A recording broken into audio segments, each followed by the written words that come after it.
Mbote bandeko batali ya tindika television matondo pe boboto na mabota na bino nyonso ndenge bozali kolanda papika mwasi en direct na tindika television. Lelo to kobeta bino masolo etali bokolongono banzoto tope Saudi avec ministre ya santé Eteni Longondo. Mingi bachaki tembe, mingi bakotaki doute na masolo etali coronavirus.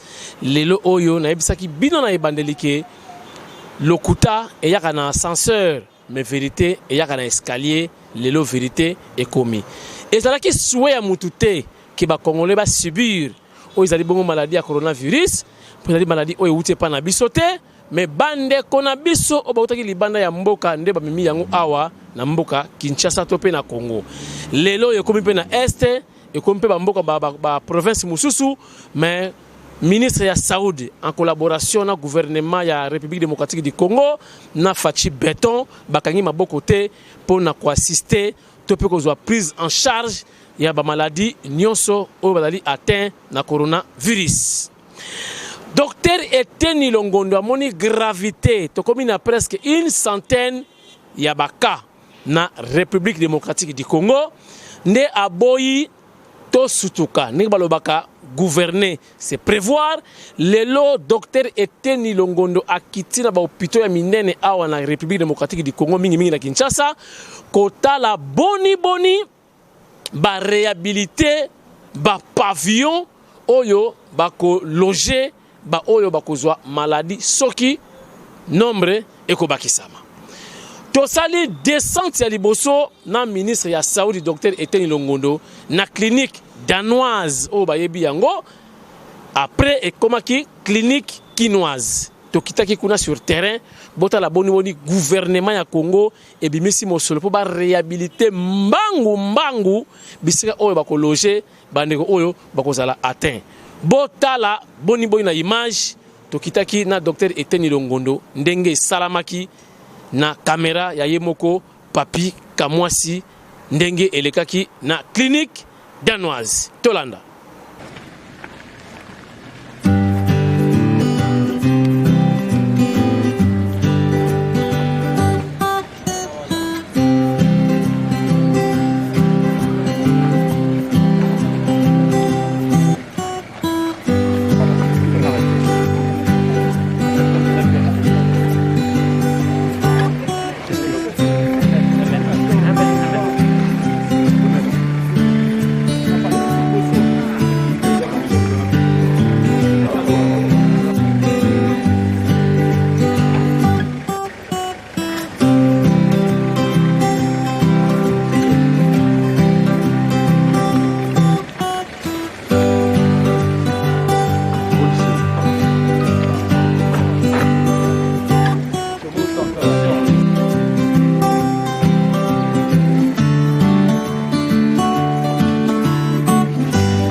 botala na clinique kinoise ekoma botala mboka fatia zwi mboka ekola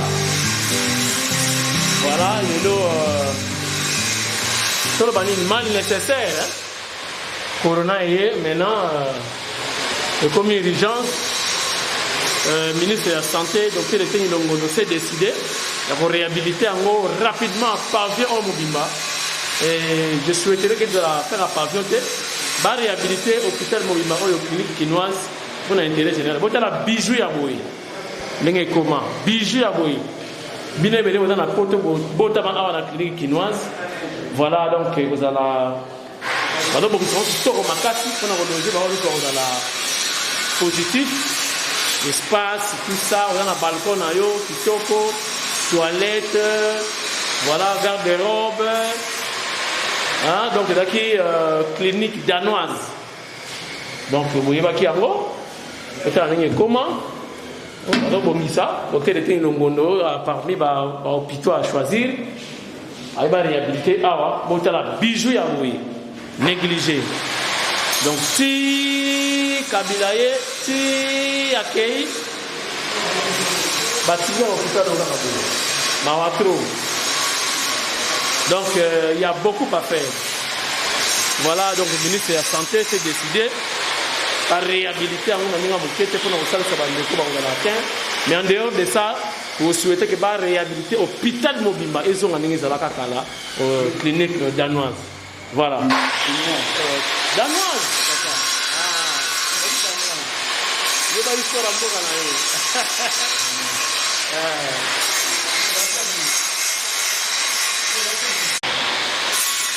Nous avons habitué à direct le syndicat, ministre de l'état des lieux. À mon comment on va réhabiliter en tant que médecin, avec une correction. Parce que ça dit bien que vous bondissez, vous avez vraiment dans la condition pour l'hôpital de médecin. Voilà.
Bonjour, mon ingénieur, je vais vous faire explication.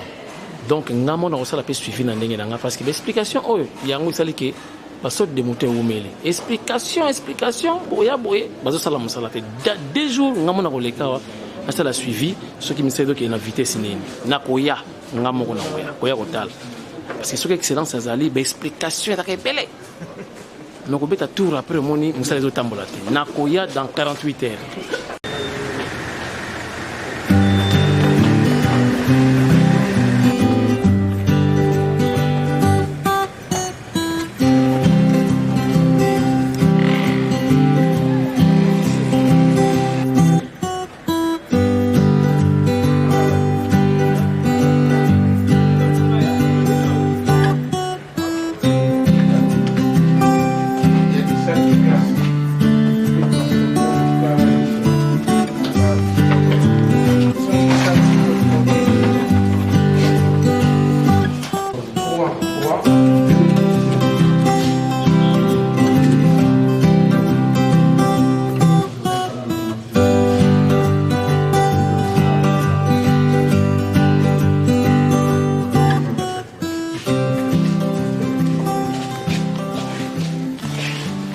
Donc, au moment où vous avez dans la classe, vous avez Kimunganga, mais vous avez transformé en un banc, vous avez séparé les malades, parce que dans l'état d'urgence. Donc, voilà là, parmi les solutions oyo ministère de la santé baza ko ensemble na minganga pour na koyeba ko loger bato bakozala déjà boki mo ministre de la santé bia ko climatiser raka donc ils ont ma vitesse pour na ko secourir to peu prise en charge et bakozala atteint. Voilà, vous êtes toujours en tindika vous êtes à la biso en live.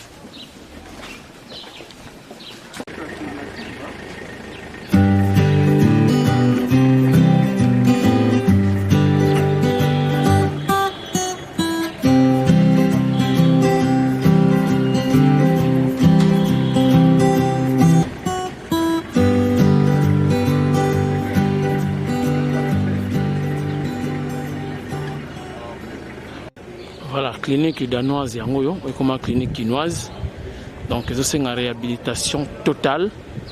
Vraiment, c'est le souhait de tous les Congolais. Pour Monica, ma gestion et tout, l'hôpital qui toque Boyekoma. Vraiment, dans la commune à Gombe, en principe, on a un état OET.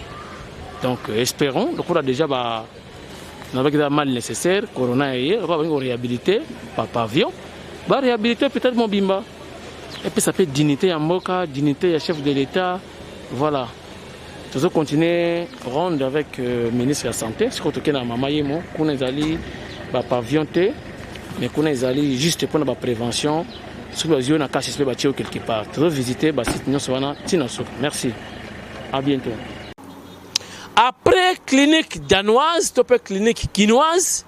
Docteur Eteni Longondo akendeki na clinique Ngaliema mbangu babetanaki masolo na docteur Congo ozali médecin directeur ya clinique Ngaliema kuna deux fois te n'importe qui akoya ngulu te na clinique Ngaliema okende kopesa batu mbote to solo na batu eza na place appropriée soko komi ozala mopaya ozala garde des malades aux à la visiteur et ce bako checker yo ceux qui ba monika ka moi température élevée bako mema o pembeni bako conseiller la maladie bako mema yo pembeni pour basa la examen approprié ba si réellement ils ont malaria ils ont grippe normale to pedali coronavirus boyo kayemoko docteur Congo ya clinique Ngaliema oyo yazo ya mande ba grand prêtre parce que kuna ba salle VIP.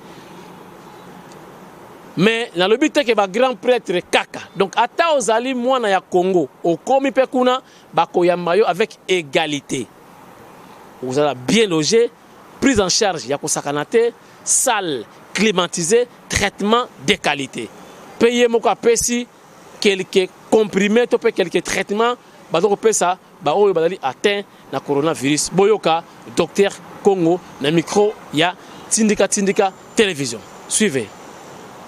Monsieur le ministre, nous avons commencé par faire le circuit et voir ce qui se passe dans le pavillon où se trouvent nos patients. Nous avons un personnel médical permanent. Nous avons un personnel infirmier et technicien de surface permanent avec les patients pour leur prise en charge. En fait, s'il y a négligence des patients, je peux vous dire que ce n'est pas à la clinique Ngaliema. Un petit régional Ngala. Bon, toyebisi bino boye toyambaki okonzi ya ministère de la santé monsieur le ministre Eteni awa epa na biso leo na tongo parce que aye komi rendre compte ye moko personnellement ndenge nini tozali koyamba bato oyo bazala na bokono ya COVID-19 na kati ya hôpital na biso tolakisi ye situation na biso ya lelo par rapport à nombre ya bamalade mpe tokiti na ye na se mpona kotala esika toyambaka ba oyo bautaka libanda tosali oyo tobengi circuit na ministre ti na pavillon 6 esika tobombi bato oyo bazali maladi ce qui fait que lelo na kati ya pavillon wana baminganga bazali oyo bazosunga bamalade ezala baminganga ya bamédecin ou bien ya bainfirmier baza kuna na kati na ba technicien de surface pour na kocha propriété esika ba malade bazali. Alors ça montre que négligence ce qui est zali esika ba malade wana bazali ezali epa na biso na clinique Ngaliema parce que touti ko na kisango na mokonzi ya ministère ya santé ndenge nini toza okamba bango. Merci. Merci. C'est ici.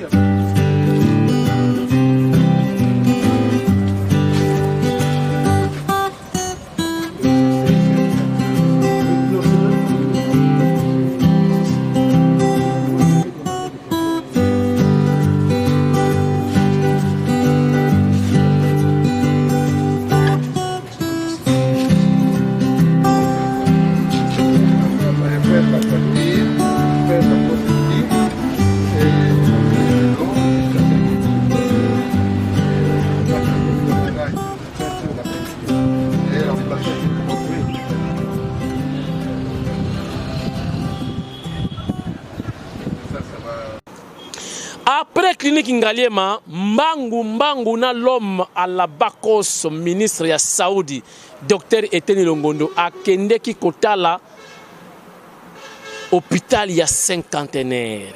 Kuna pe ezama sekite, batu ba kritikaka hôpital wana metozi occasion ko visiter mobimba na yango. Kuna deux fois te ba préparer au moins 150 lits aux alliés en disposition pour na koyamba ba malade nyonso botala atteint na coronavirus.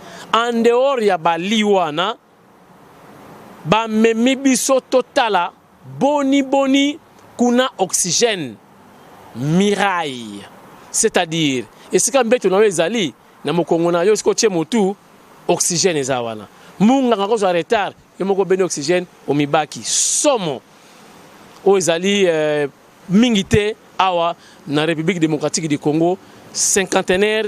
Félicitations tout le monde était Moussa Zali Kitoko bota la ministre ya Saoudi yemo kitaki sur terrain a visiter qui installation a mona ba groupe électrogène ya qualité o ata courant ekei pour snel boyebi confiance mingi te courant ta ekei automatiquement ba groupe wana industriel epeli koloba mingi elengite caméra ande songi botala ndenge lekaki.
par les soins intensifs où on a plusieurs respirateurs. Où nous pensons avec le gouvernement prendre beaucoup de malades en charge.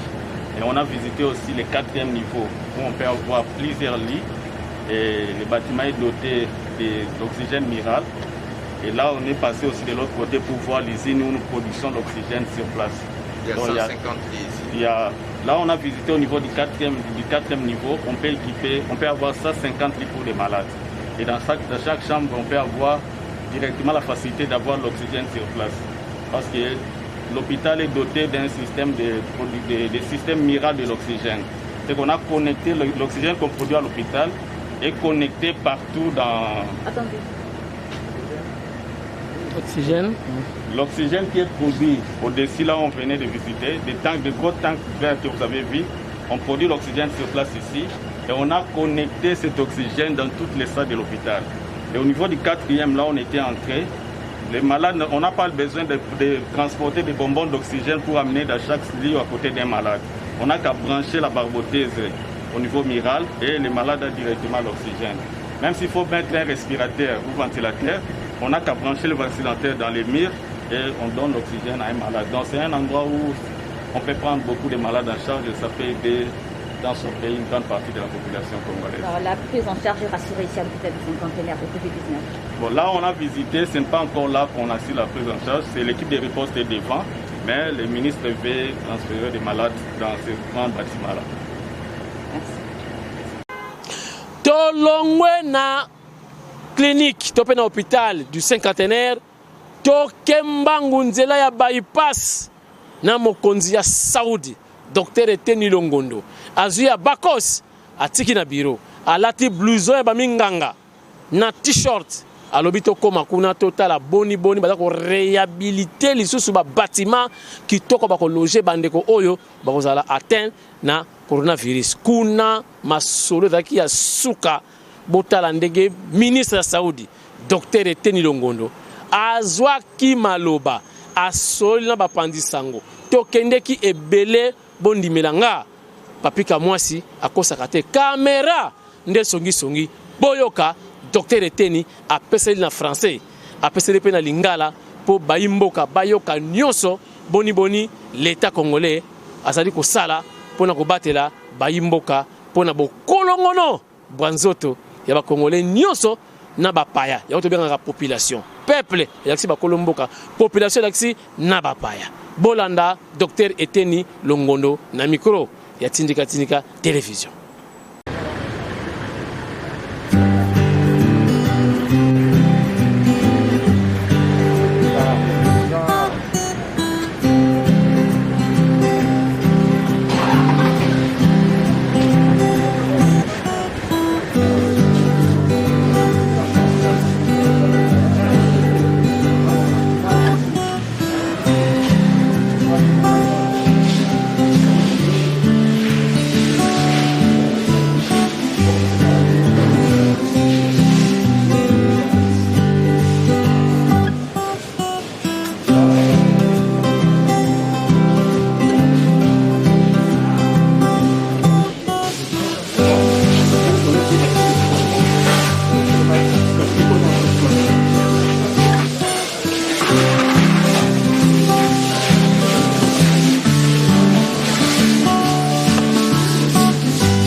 passe au niveau des hôpitaux.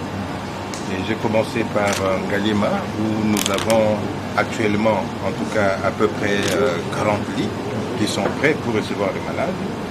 Et je suis passé par la clinique quinoise, où nous sommes en train de réfectionner tout un pavillon, la clinique quinoise, et puis on verra si on peut au fur et à mesure augmenter d'autres pavillons. Donc au niveau de la clinique quinoise, nous avons à peu près, je dirais, à peu près 33 ou 35 lits. Et je viens moi-même d'être là et j'ai vu comment évoluent les travaux. Je crois que d'ici quelques jours, le pavillon sera prêt et cette capacité va s'ajouter à d'autres capacités que nous avons maintenant pour essayer d'augmenter le nombre de lits. Alors, je suis également passé par l'hôpital de Cinquantenaire où nous avons 150 lits qui sont prêts. Donc, 150 lits qui sont prêts avec toute une production presque industrielle d'oxygène thérapeutique. Donc, il faudrait que les équipes qui s'occupent de la réanimation, il faudrait que les équipes qui s'occupent du soin aux malades puissent utiliser cette capacité que nous avons au niveau de Cinquantenaire pour que nos malades soient bien pris en charge. Donc nous avons plusieurs places comme ça que nous allons mettre à la disposition de l'équipe du secrétariat technique et de l'équipe de prise en charge. Et aussi, demain, je crois qu'il y aura aussi des travaux qui vont commencer au niveau de l'hôpital sino-congolais de Njili et aussi à Kinkole au niveau de l'ancien CNTP, donc de l'hôpital général de Kinkole. Donc le gouvernement a vraiment mis de moyens pour que ces structures médicales puissent être bien équipées et prendre en charge des malades à coronavirus. Et en dehors de ça, nous avons commandé 500 lits, 500 nouveaux lits, parce que nous sommes en train de planifier au cas où, dans l'avenir, nous avons plusieurs malades, donc nous serons capables de les prendre en charge. Nous sommes en train de travailler aussi avec la MONUSCO pour installer des conteneurs, parce qu'on ne sait jamais, n'est-ce pas? Au cas où nos hôpitaux sont dépassés, nous devons recourir aux bâches, aux conteneurs. C'est pourquoi nous avons commandé des lits, 500 d'abord, et puis nous pouvons arriver jusqu'à 1000 lits, et pour que nous puissions bien prendre en charge nos malades. Monsieur le ministre, par rapport... À peu près à Ngaliema, nous avons 40 lits. À la clinique quinoise, nous avons à peu près 33 ou 35. Et au niveau de l'hôpital de Cinquantenaire, nous avons 150 lits. Et ici, aux cliniques universitaires, nous aurons 40 lits. Et à l'hôpital sino-congolais, nous aurons à peu près 33 et 34 lits. Et puis nous sommes en train de voir avec quelques hôpitaux privés. Et aussi à Monkole, je crois que nous allons envoyer, parce qu'ils ont exprimé un besoin de 20 lits, nous allons leur envoyer du lit. D'ailleurs, avant de venir, j'ai déjà laissé des gens pour s'occuper de ça. Et aussi, nous sommes en train de voir avec CMK si nous pouvons aussi avoir 20 lits là-bas. Et nous aurons, voilà, je crois que la capacité totale, après ma tournée, je vais vous donner le nombre total de lits de malades à coronavirus. Résumé en Lingala, Excellence, s'il vous plaît. Vous êtes satisfait de l'évolution des travaux? L'évolution des travaux, je crois que je suis satisfait. Ils m'ont parlé de 10 jours de travaux. Nous sommes, je crois, au 4e jour ou au 6e jour. Nous sommes en train de voir.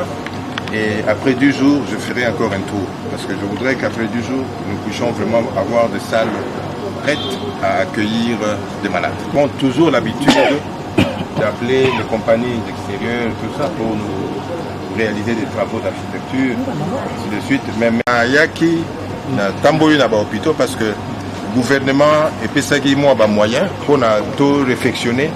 La place oyo tokoyambela bato baobela bokoni ya coronavirus. Alors na bandaki na clinique quinoise omonaki ndenge misala izo ebandi et puis ingénieur babi misala wana ekozwa mikolo zomi Alors, pour la clinique quinoise, on a à peu près na Bali 40. Donc, na 40 lits. Yangwana, toujours ça. Après, Mikolozomi, na ozonga susuwana, pona totala, misala wana soke sili, n'est-ce pas? Et puis, na longwana, na kena clinique Ngalima. La clinique Ngalima, toujours déjà na pavillon Mobimba.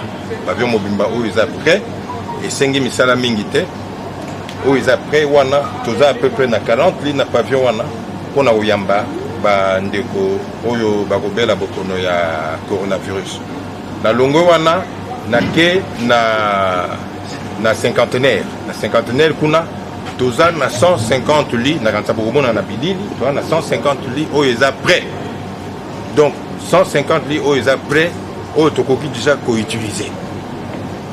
Donc na visitaki pe usine oyo ya production ya oxygène parce que toyebi ke bokono oyo ya coronavirus ezo senga et attaquaka mingi système respiratoire na ba poumon tout ça. Alors toza na usine nango na cinquantenaire oyo ekopesa oxygène pona ba soigner ba malade na biso. Donc yango na toko senga na ba hôpitaux oyo eza sélectionné pona bokono wana pona ko soigner ba bokono wana bakende na cinquantenaire na sina yebisi monganga ya kuna médecin directeur pona bato so baye na ba bouteille na bango ba tiela bango oxygène na kati na longwe kuna na cinquantenaire na yepe na clinique universitaire bomoni ndenge misala na bilili ndenge misala ezokende tokozala à peu près na 40 lits awa tozana médecin directeur na pembeni oyo assuringa que misala tango ekosila en tout cas pavillon wana ekozala uniquement pour na batu ya bokono ya coronavirus. Bon, biso na kati ya gouvernement pe to monaki que toeko na makambo tozo sala déjà il faut to prévoir to mona na musika yango wana to commander lisusu 500 lits wana ekozala soki bato bakomi ebele bazana bokono wana bakomi ebele donc tokotia bali wana na tokobakisa susu capacité mosusu pona bali wana donc na ratana okuta na batu ba partenaire mosusu pona kotala possibilité soit ya kotia ba bâche soit ya kotia ba conteneur. Donc nyonso tu wana gouvernement ezo sala pona population congolaise bazala prise en charge ceux qui bokono oyo ekomi na niveau moko ya kosakana te. Donc voilà oyo pe na ngena loba que ba appareil mosusu oyo to commander ezo ya nazo ka bato ebele bazolo makambo ba respirateur moi ndambo oyo ezali awa na kanisa misusu na epsaki médecin ya Ngalima na contact na ba partenaire moko boy ba pesa moi ndambo ezali awa et puis misusu na cinquantenaire pe ba respirateur ezoya tokotala ndenge nini toka bolango na ba hôpitaux moi ebele. Donc population congolaise eyeba été gouvernement ezali et travailler na secrétariat technique pour na tozwa bango en charge. Merci Excellence.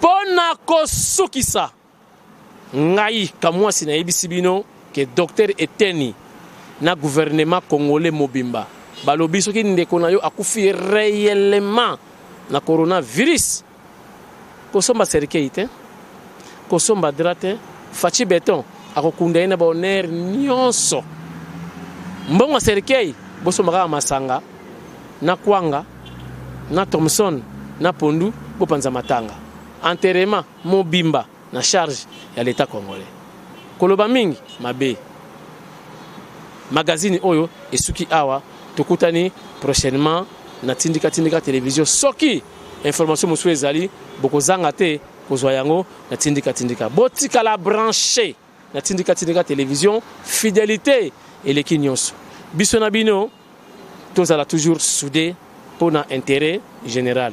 Merci et à la prochaine occasion.